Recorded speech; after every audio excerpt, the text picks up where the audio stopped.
পারছি না, তো সেই জন্য আমি এখন করে উঠতে পারছি না। তো এবার দেখা যাক কতটা কি হয়।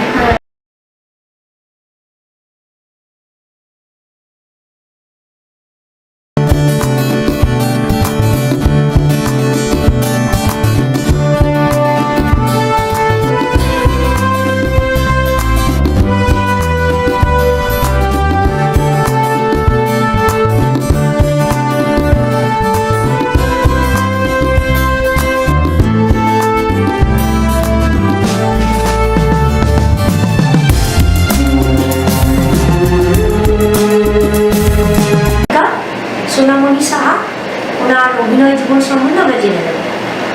ম্যাডাম, আপনার মানে সবাই তো আসার পেছনে একটা কারণ থাকে, অন্য কিছু না করে অভিনয় জগতের সঙ্গে কীভাবে যুক্ত মানে হলেন আমাদের দর্শকদের দিকে? নমস্কার, আমি সোনামণি সাহা। অভিনয়ে আসাটা ইচ্ছে ছিল ছোটবেলা থেকে বলবো না, যতটা বড় হচ্ছিলাম আস্তে আস্তে, যত এই দুনিয়াটাকে চিনছিলাম, মানে ইন্ডাস্ট্রিকে যত আস্তে আস্তে জানছিলাম, ইন্টারেস্ট বাড়ছিল, আস্তে আস্তে পরিচয় হয়, তারপর ইন্টারেস্টটা বাড়ে, তারপর অভিনয়ে আসা। তো যোগাযোগটা কীভাবে হলো? হ্যাঁ, আমার প্রথম সিরিয়াল দেবী চৌধুরানী। প্রথম যোগাযোগ আসলে আমি মডেলিং দিয়ে আমার ক্যারিয়ারটা শুরু করেছিলাম। আমি তখন ভাবিনি যে আমি অভিনয়টাই করবো।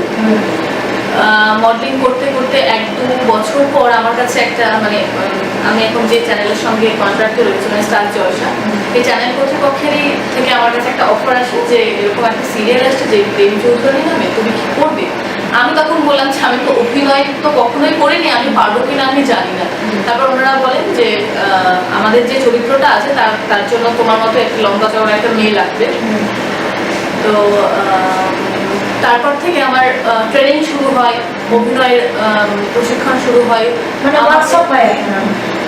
খেয়ালি বস্তিদারের কাছে, স্বাগতা মুখার্জির কাছে আমার ওয়ার্কশপ হয়।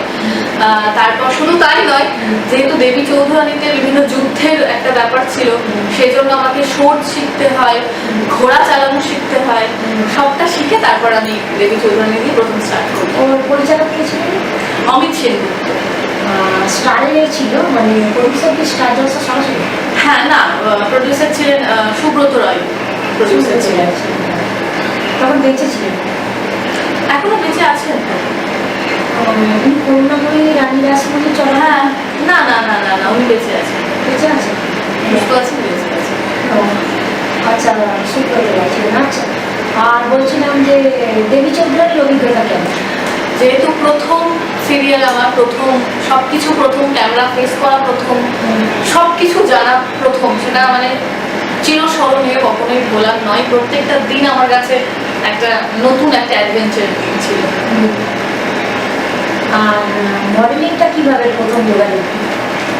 মডেলিংটা সেরকম অর্থে বলতে গেলে আমি বিভিন্ন ফটোগ্রাফার, তারপর ডিজাইনার, তাদের সঙ্গে যোগাযোগ করে আমি বলি আমি একটু ফটোশ্যুট করতে চাই, মডেলিং করতে চাই। তখন ফটোশ্যুট দিয়ে স্টার্ট হয়, সেটা কোনো কোম্পানির নয়, জাস্ট ফর প্রোফাইল।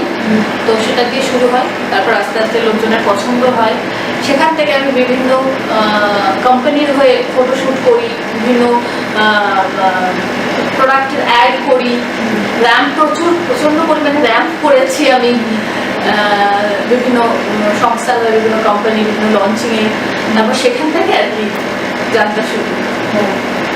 তারপরে স্টারের সঙ্গে যোগাযোগ, তারপর স্টার একদম এখন হাত ধরে চলছে স্টারের সঙ্গে চলা হচ্ছে। আর রিনাদি কি আপনাকে প্রস্তাব দিয়েছিলেন? মানে আমি যখন দেবী চৌধুরানীটা শেষ হয়, তখন হঠাৎ করে, মানে দর্শক বন্ধুরা জানেন যে দেবী চৌধুরানী শেষ হওয়ার একদিন পরেই ঠিক আমাকে মোহরে দেখা যায়। হ্যাঁ, যখন দেবী চৌধুরানী টেলিকাস্ট চলছিল, ঠিক তখনই মোহরের ট্রেলারটা বেরিয়ে যায়। তখন সবাই ভাবছে কি ব্যাপারে হঠাৎ করে, তো ঠিক ছিল না প্রথম থেকে কিছুই। চ্যানেল আমাকে বলে যে এরকম একটা হাউসে তো মানে পছন্দ হয়েছে, তুই কি মানে দেখ একবার কি লুকসেট হলো, দিদির আমাকে পছন্দ হয়েছে, তিনি যোগ্য বলে মনে করেছেন যে ওই মূল চরিত্রটার জন্য। তো সেখান থেকেই আর কি শুরু। আর মোহর শেষ হওয়ার পর দ্বিতীয় প্রস্তাব দিলেন না স্টার্ট প্রস্তাব দিলেন?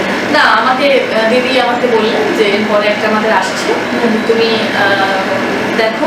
তো আমাকে লুকসেটে ডাকা হয়, তারপর লুকসেট করি, আমার শুরু করেছে।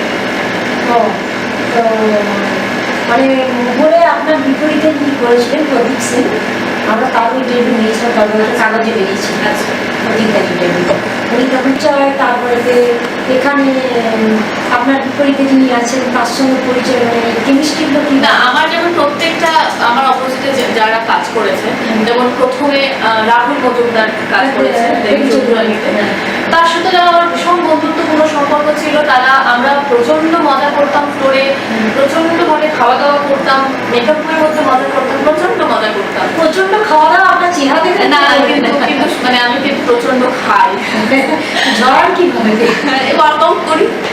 আর তারপরে মোহর যখন স্টার্ট হলো, তখনও এখানকার মোহরের সবার সাথে আমার এত ভালো বন্ডিং শুরু মানে হয়ে গেল, সত্যি সবাই ফ্যামিলির মতো। কারণ আমরা বেশিরভাগ মানে সময় আমরা এখানেই থাকি, যতক্ষণ আমরা জেগে থাকি ততক্ষণ মানে বেশিরভাগ আমরা 14 ঘন্টা এখানে কাটাই। তো এখানে একটা ফ্যামিলির মতো তৈরি হয়ে গেছে, সবাই মিলে খাওয়া দাওয়া, ঘুরতে যাওয়া, পিকনিক করা, শীতের দিনে তো পিকনিক লেগেই রয়েছে। তারপর সবাই মিলে শপিং এ যাওয়া, আড্ডা মারা, এটা যেমন আমাদের চলছিল। তারপর যখন আবার একাদুক্কা স্টার্ট হলো, যেহেতু একই প্রোডাকশন, একই ফ্লোর, আমার মোহরও কিন্তু এখানেই হতো। কিছু কিছু আমাদের সিনিয়র আর্টিস্টরা রয়েছেন, তারাও অনেক চরিত্র করছে এখানে। তো তারা মানে পুরোনো সেই তাদেরকে ফিরে পাওয়া, এটা একটা আলাদাই অভিজ্ঞতা। মানে আমি জানি না, আমি ভাগ্যবতী বলে আমি পাচ্ছি, অনেকে পায় না, একদম পুরোটাই নতুন ইউনিক পায়। আমি পুরো সেম ইউনিক, সেম লোকজন, একই পরিবেশ, আমি খুব কমফোর্টেবল ফিল করি। তো মডেলিং থেকে সিরিয়াল, ওয়েব সিরিজও করেছেন, ওয়েব সিরিজটা সম্পর্কে? ওয়েব সিরিজ আমি মোহরটা যখন শেষ হলো, তখন আমার হাতে একটু সময় ছিল, তখন আমাকে বলা হয়েছিল, তার অনেকদিন আগে থেকেই কথা হচ্ছিল, যেহেতু আমাদের সিরিয়ালে রেগুলার কাজ থাকে না, আমরা পারি না ওখানে টাইম দিতে, কারণ এখানে আমরা পুরো কন্ট্রাক্টে থাকি। যখন শেষ হলো তখন আমার একটা গ্যাপ ছিল, ওই গ্যাপে আমি দ্য বেঙ্গল স্ক্যাম হয়েছে, এখন স্ক্রিনিং হচ্ছে, তো সেখানটাতে আমি কাজ করি। একটা আমি চেয়েছিলাম একটু, ওটা 13 দিনের আমাদের শুটিং ছিল। শুটিংটা বিভিন্ন কলকাতার বিভিন্ন জায়গায় ঘুরে ঘুরে হয়েছে। তো কলকাতাতে হয়েছে, কলকাতার আউটসাইডে হয়েছে, বিভিন্ন জায়গায়। তো সেটা যেমন একটা আমি চেয়েছিলাম একটু অন্যরকম, যেহেতু দুটো সিরিয়াল হয়ে গিয়েছিল তখন পরপর, চেয়েছিলাম একটু সিরিয়াল থেকে বেরিয়ে একটু অন্যরকম কাজ করতে। তো সেখানে খুব ভালো আমাদের যদি কি হয়, মানে আপনাকে সিরিয়ালে দেখেই কি বলে সিরিয়াল? হ্যাঁ, ওনারা আমার সঙ্গে যোগাযোগ করেন, আমার সঙ্গে যোগাযোগ করেন যে আমার তোমার সঙ্গে কাজ করতে চাই, তুমি কি প্রস্তুত? আমি বললাম হ্যাঁ। তারপর যখন আমি গল্পটা শুনলাম, আর আমাদের ডিরেক্টর উনি গল্পটা লিখেছেন, অভিরূপ ঘোষ, তো তার সত্যি অসাধারণ গল্প, আমি ভীষণ ইন্টারেস্টেড হয়ে গিয়েছিলাম। তারপর রনিদা আছে, কিঞ্জলদা আছে, তাদের সাথে কাজ করার একটা আলাদা অভিজ্ঞতা, সত্যি খুব ভালো হয়েছে। তারপর আর কি রিলিজ হয়েছে, দর্শকের ভালোবাসায় সেটা এখন নাম্বার 1-এও চলছে। বাহ, খুব ভালো। ভবিষ্যতে সিনেমা করার প্ল্যানিং নিশ্চয়ই আছে? হ্যাঁ, প্ল্যানিং তো রয়েছে, কে না চাই ছোট পর্দা থেকে বড় পর্দায় যেতে, ঠিক আমিও তাই। কথাবার্তা হয়ে আছে, হচ্ছে, এবার দেখা যাক। তো ভবিষ্যৎ পরিকল্পনা এমনিতে এখনো কি? না, আমি আমার ভবিষ্যৎ পরিকল্পনায় বিশ্বাস করি না, আমি বিশ্বাস করি গো উইথ দ্য ফ্লো। যেভাবে আমাকে স্রোত নিয়ে যাচ্ছে, আমি ঠিক সেইভাবে সুষ্ঠুভাবেই যেতে চাই। এবার পার্সোনাল লাইফ সম্বন্ধে একটু বলুন, মানে বাবা মা, ভাই বোন। পার্সোনাল বলতে পাবলিক সবাই সবটা জানে, কারণ বাবাকে আমি 2 বছর আগে হারিয়েছি। মা আছে, দাদা আছে, দিদিরা আছে, আমার 2 দাদা আছে, দিদি আছে, তো তাদেরকে নিয়েই আমার ছোট্ট ফ্যামিলি। তো আপনারা কি 3 বোন 2 ভাই? 1 বোন, মানে আমরা 2 বোন 2 ভাই। 2 বোন 2 ভাই, আচ্ছা। তো তারা কি এই জগতের সঙ্গে? না, আমার পরিবারের কেউই কখনোই এই জগতের সঙ্গে যুক্ত ছিল না। আমার বাবা সরকারি চাকরি ছিলেন, ইরিগেশনের ডিপার্টমেন্টে ছিলেন। বাবাও চেয়েছিলেন যে আমি সরকারি চাকরি করি। তারপর যখন এই দিকে আমার আস্তে আস্তে আর কি ইন্টারেস্টটা বাড়তে শুরু করলো, বাবাও আছে, ঠিক আছে চলো ভালো করো। বাবা আমাকে ভীষণ সাপোর্ট করতেন। তো দাদারা রয়েছে, দাদারাও ভীষণ সাপোর্ট করে, আমার ছোটদাও ভীষণ সাপোর্ট করে, আমার দিদি, আমার বড়দা, সবাই, মা প্রচন্ড সাপোর্ট করে। দাদা দিদিরা কি করে? দাদারা কেউ পড়াশুনো করে, কেউ একজন বিজনেস করে, দিদি চাকরি করে, সব। এই আচ্ছা, বলছি যে এত ঘন্টা যে এখানে কাটান, মানে বাড়িটাকে শুধু ঘুমানোর জন্য, ফ্যামিলিকে সময় দেন না? না, বাড়ির সত্যি কথা বলতে অভ্যেস হয়ে গেছে, আর বাড়িতে সবাই বুঝতে পারে যে কতটা কাজের চাপ থাকে। আর এমন নয় যে একদম সময় দিই না, যখন এখান থেকে বিরতি থাকে তখন সব পুরোটাই বাড়িতেই দেওয়া হয়, এখন অ্যাডজাস্ট ব্যালেন্স হয়ে গেছে। আপনাদের তো ম্যাজিক মোমেন্টস এর শনি রবি অফ থাকে। হ্যাঁ, আমার একটা সুবিধে, আপনি জানেন না অন্যান্য জায়গায় কি থাকে না থাকে, কিন্তু আমাদের প্রডিউসার লীনা দিয়ে প্রচন্ড আমাদের মানে আর্টিস্টদের কথা ভেবেই আর কি সেটা ইয়ে করে, কারণ আমরা এত দিন সপ্তাহে কাজ করি, তো প্রত্যেকটা সপ্তাহে ওনারা চেষ্টা করেন একটা করে ছুটি দেওয়ার।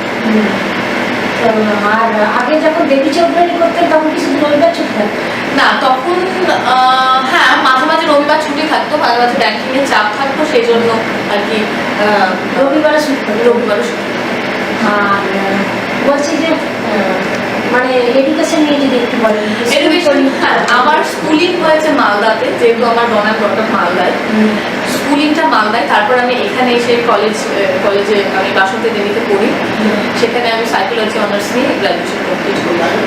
পড়াশোনার টাইম নেই না, যখন আমি পড়াশোনাটা শেষ মানে এই ইন্ডাস্ট্রিতে ঢুকি তখন আমার লাস্ট ইয়ার চলছিল, তাই জন্য সুবিধে খুব একটা অসুবিধা হয়, মানে গ্র্যাজুয়েশন কমপ্লিট করে। হ্যাঁ হ্যাঁ, যে আর ভবিষ্যতে কোনো কাজ হাতে আছে না? ভবিষ্যতে হ্যাঁ কথা তো চলছে, যেহেতু আমি এখান থেকে বিরতি পাচ্ছি না, তো সেই জন্য আমি এখন করে উঠতে পারছি না, তো এবার দেখা যাক কতটা কি হয়। হ্যাঁ, তো লীনাদি তো বছরে একটা করে সিনেমা করে, তো সেখানেও তো চান্সের একটা আশা আছে। হ্যাঁ, যদি ওনারা যোগ্য বলে মনে করে নিশ্চয়ই, কেন নয়। হ্যাঁ, আচ্ছা ঠিক আছে, আমাদের চ্যানেলের তরফ থেকে আপনার জন্য অনেক অনেক শুভেচ্ছা রইল। আপনারা আমার এই চ্যানেলের তরফ থেকে দর্শকের জন্য অনেক অনেক শুভেচ্ছা। ঠিক আছে, অনেক ধন্যবাদ।